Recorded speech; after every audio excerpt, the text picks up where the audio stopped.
Yes. Okay. Hello, I'm Connor Boylan. I'm Alan Rock.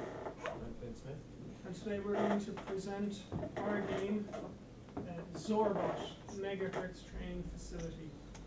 Before we go any further with the slideshow, I'd like to demo the game as we have it at the moment, so you get a better understanding of what we're going to talk about as the presentation goes on.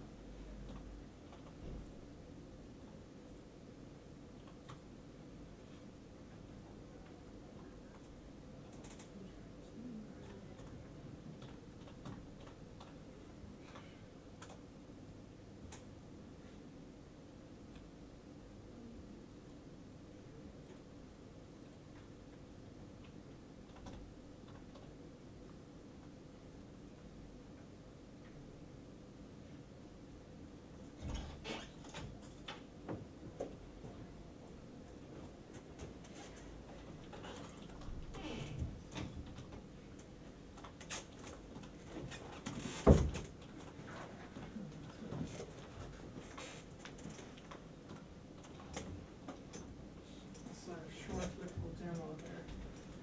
So our project goal is to present a 2D platform shooter game with only one playable character who must progress through a series of levels and use a combination of skills for each level, which Alan will go into more detail on in a moment. One of the early scope documents that was created was you play a collection of robots in a facility for creating mechanized war robots. There's a malfunction in the facility at 3 different areas, which would explain the 3 different levels that each of us would be creating.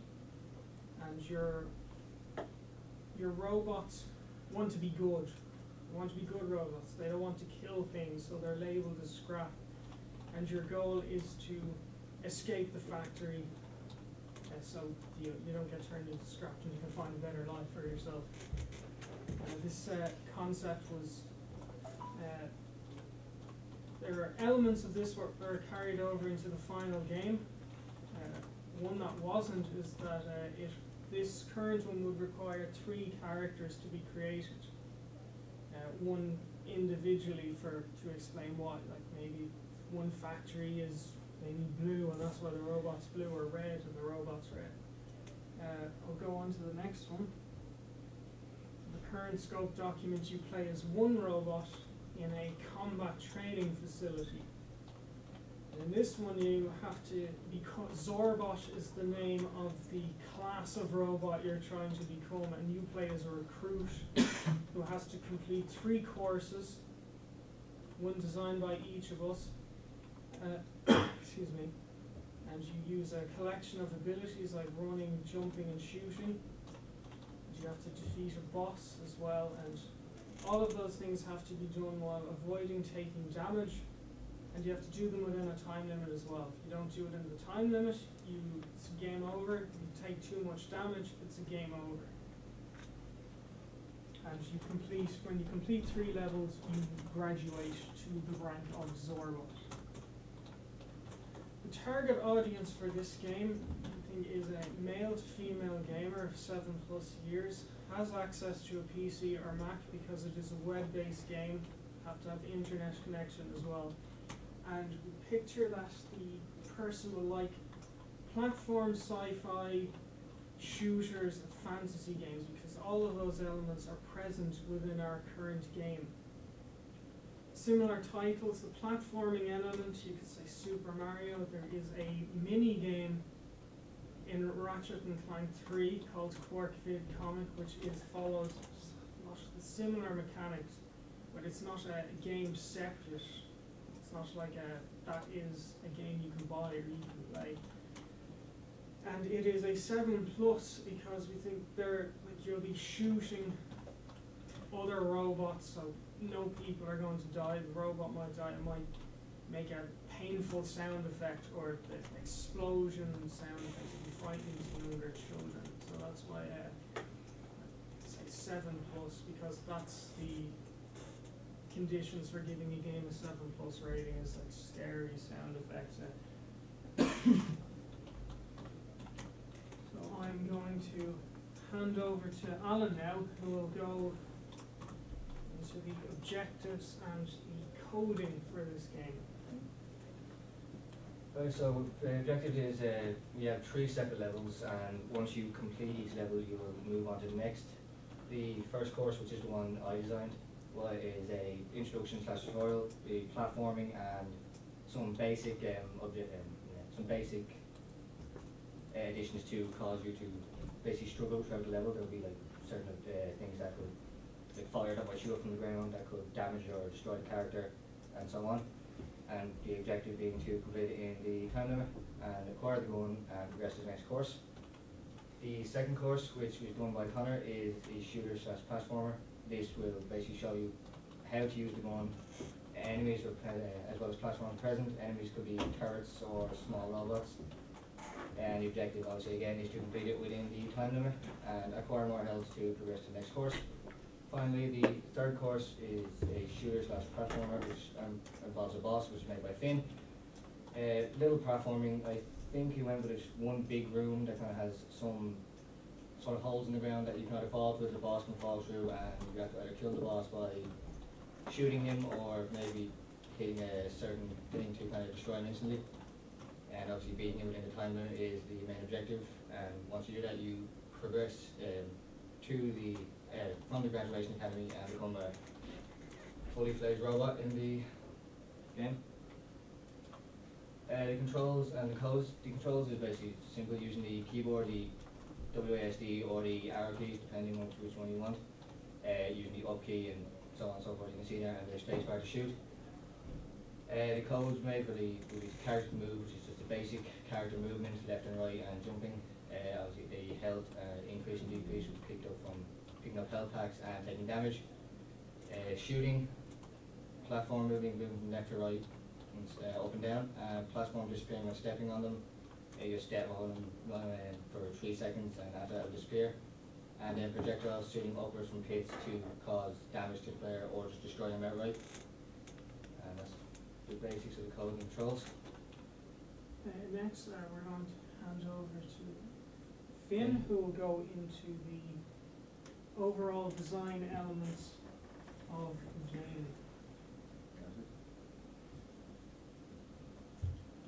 So here's this is my mood board for the character design and my level design. I'd designed the boss character over here. I'd thought of several different color schemes. I'd originally wrote in black and white just to play with the different colors to see how it would come out. And I took influences from robots like Clank and Claptrap, Ratchet and Clank, and kind of Tank, similar to Tank artwork. For the level itself, I looked up images of dark factories and kind of mechanical gears and stuff here. And these are just a couple of level designs that I've quickly done out. This is my design and influences. I took influence as far as the platforming elements went. I was thinking more of a Sonic the Hedgehog because of it. And again, the 7+ rating. Like, you're never too old to appreciate a good platformer, which is why I thought I still play Sonic the Hedgehog. And you can see there's sketches done of the character. It shows a slow progression, like on this side. It's just elements of inspiration. Like you can see, this is from Ratchet and Clank 3, which I incorporated the shapes into the weapons used. The character stands out pretty well against the environment because, as you saw in the brief demo, the foreground is like made up of reds, oranges, and yellow, like your hot colors. The background is green, blue, and purple. So the white, regardless of where you're standing on the screen, it's very clear that is who you are. It doesn't blend in at all to the background, so it's very clear where you are at any particular moment. Again, the Duracell batteries actually are what I based the colour scheme for this robot. Who's your main player character? And there, that's a can see some of those images up close. You see experimented in an early design, that's what the sketch was based on. Changed the colour scheme a bit. Didn't quite like how the stroke was working. I thought I'd remove that just as a, see what it would look like, and I thought it would look infinitely better, which is what you've got here. It's another colour scheme. The environment, you can just bring it up again.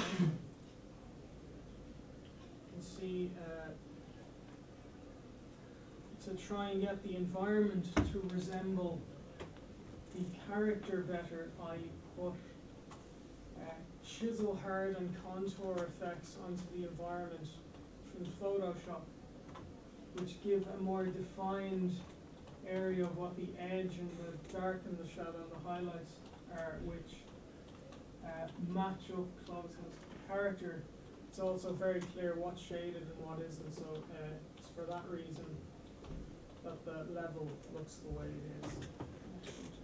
Alright, this is the designs and the influences that I took from my level. As you can see from the image here, it's kind of hard to see, but there are platforms in it, small platforms that once you step on them, they slowly fade out of existence and will appear back after a certain period of time. The projectiles that shoot from the pits in the ground to damage or destroy the character, as well as the several images of like mechanical factories just to throw them in there, as well as the conveyor belt. You have here this is a piece of Sonic, is another example of the projectile shooting up in the ground, which is where I originally got the idea. And finally we have which is just kind of like I'm not sure what we call it, a fire pit type thing, which I want to eventually implement to as well damage or destroy the character. I think that's about it, as well as maybe possibly a health bar and a timer and so on and so forth. I think that's it. Finn? So the system requirements are it run on the desktop, on Windows, Mac, Ubuntu, Steam. The graphics card is fairly normal. Anything from 2004 should work. CPU, SSC2 instruction set support. It'll run on the web, so anything with Chrome, Firefox, Safari. iOS would require 6.0 or later, Android OS 2.3.1 or later, ARM V7 CPU or Atom CPU, OpenGL ES2 window or later, and WebGL desktop version of Firefox, Chrome or Safari. And the reason why that slide was left to last actually is because that is pretty standard throughout all desktop machines, so there is the chance that the game would not run in a web browser is so low. We thought that's insignificant as far as the rest of the presentation goes. The game will work, so that's why that slide was left to last. So that's our presentation.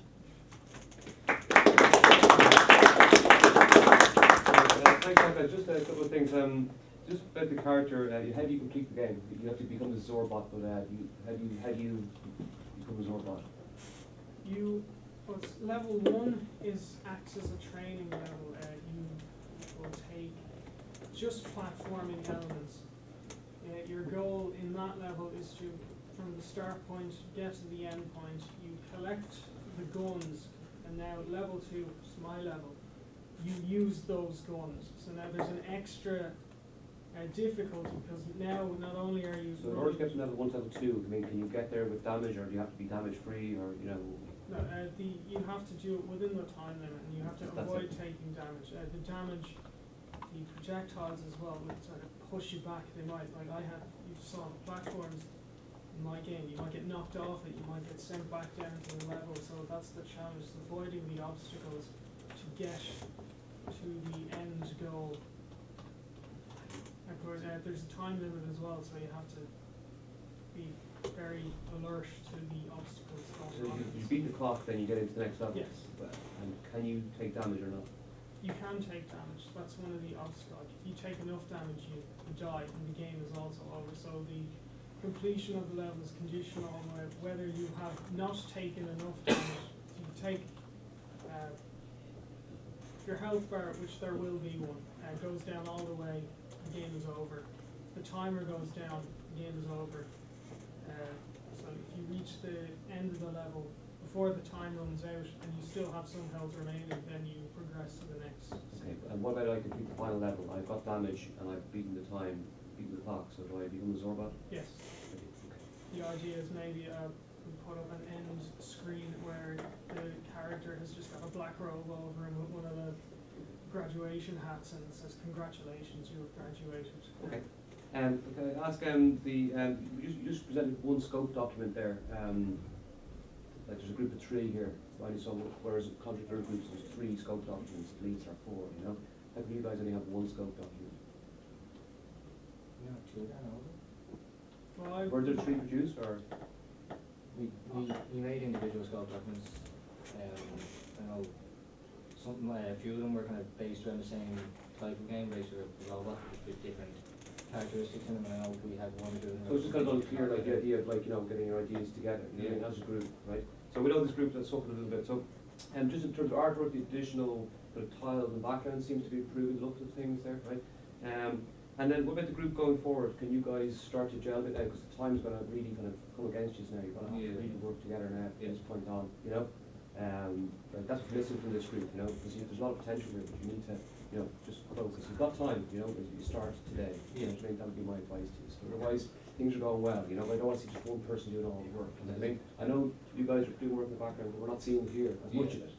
I can see a lot of Connor there, but not our YouTube guys, okay? Is that all right? So that would be any other.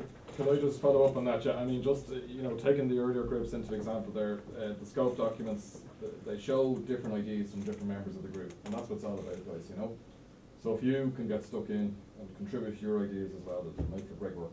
You know. And that's it. There's plenty of time. Okay, so just start today. Okay, thank you. That was very good. Thank you very much.